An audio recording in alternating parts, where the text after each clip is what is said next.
I'm here with the Penn State Altoona women's soccer coach, Pam Etters. Thank you, Pam, for taking time out of your schedule to talk some soccer after battling the elements outside in practice and everything, which, you know, that's part of being a soccer coach, right? Getting through all those rainy days on the field. It is, and I actually enjoy the rain, especially it was getting a little warm, so the cool off was refreshing and welcome. Nice to finally be inside talking some soccer.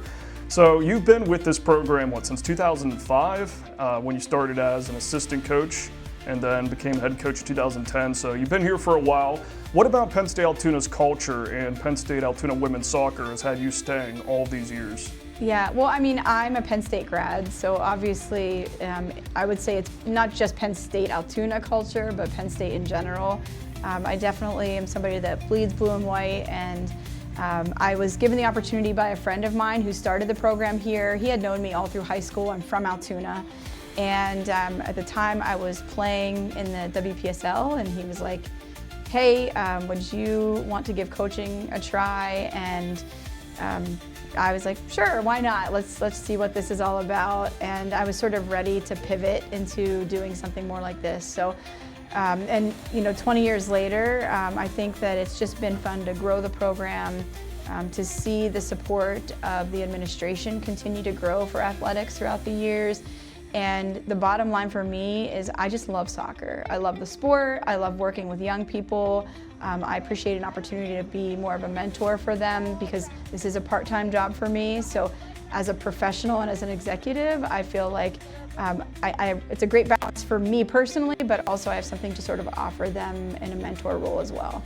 You mentioned the growth of the program. Can you talk about that growth and how you've seen this program evolve since you first started here? Yeah, I mean, to be honest, it's still evolving. It always will be. Such is the nature of athletics at a Penn State branch campus.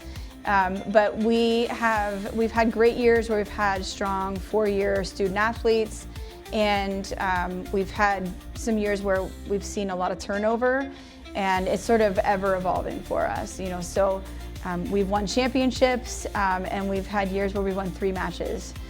So it's always fun to sort of continue to find a way through that, you know, a way over the challenges. What hurdles are we facing? How can we overcome those? How can we compete with senior colleges with a lot of freshmen and sophomores? And there's something very gratifying when we sort of pull that off, you know.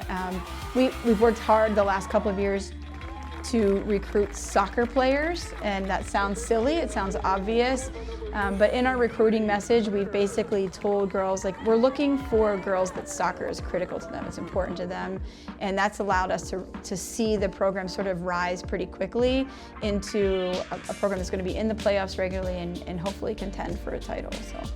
Yeah, with this team and the season preview article that came out on them, you mentioned this sophomore class and how strong they are. What really distinguishes them? Yeah, so that's actually the first class that we really pushed this sort of agenda of like really wanting soccer players, girls that are deeply rooted in that being a piece of their time here. These are 4-year committed athletes that want to be part of the program, they want to push the program forward, they want to compete, they want to win championships. Like, that is their ultimate goal, is to see if we can get a program to that part. You know, we've been in the semifinals, can we make a final? Can we get to the final, then maybe work on winning one, you know? So, but that sophomore class is special. They bonded really well. Their attitude, their quality of character just really sets them apart.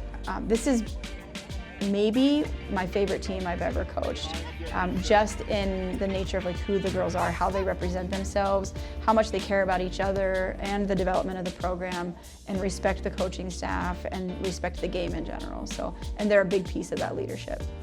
Yeah, what improvements have you seen from them so far this year, from the very start of practices before the season to right now?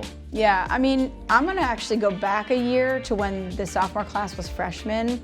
You know, we really parked ourselves pretty hard on the struggle bus the first half of the season last year, but we just kept asking them to trust the process, trust the process. And they did. They believed in the process. They trusted the coaches and what we had to say.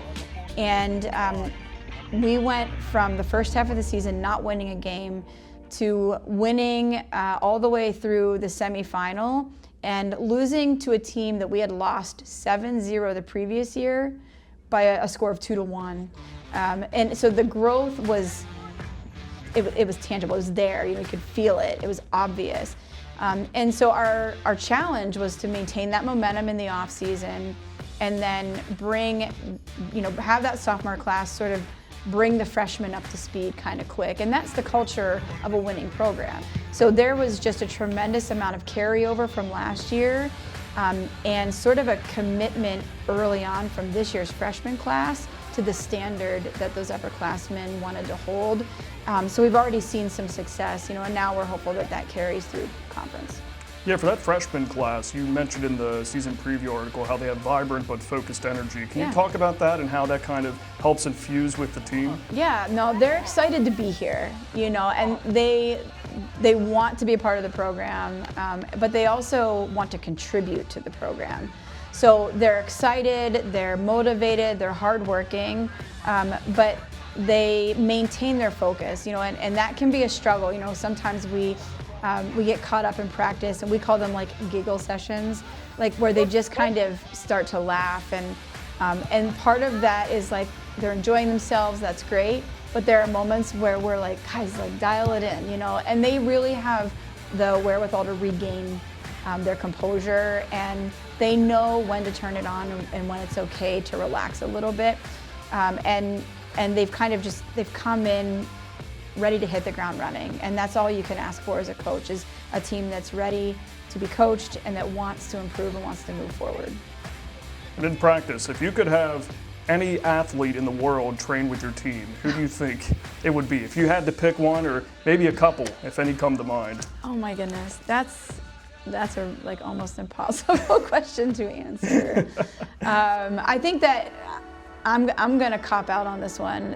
I think that's a difficult one, because there's a lot of elements of the game that we would look to fix, but there's a lot of players that would fix different elements of the match, right?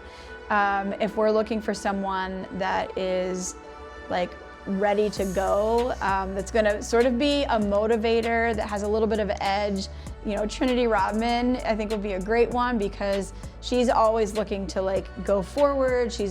She just wants to take people on. She wants to make people look foolish on the field, and I appreciate her sort of energy like a little chip on her shoulder, I would love for some girls to carry a little bit of that. Defensively, Naomi Germa, like, she's phenomenal. She's so intelligent. Her ability to not only ball win, but then to turn that into getting the ball forward and how would it play out of the back.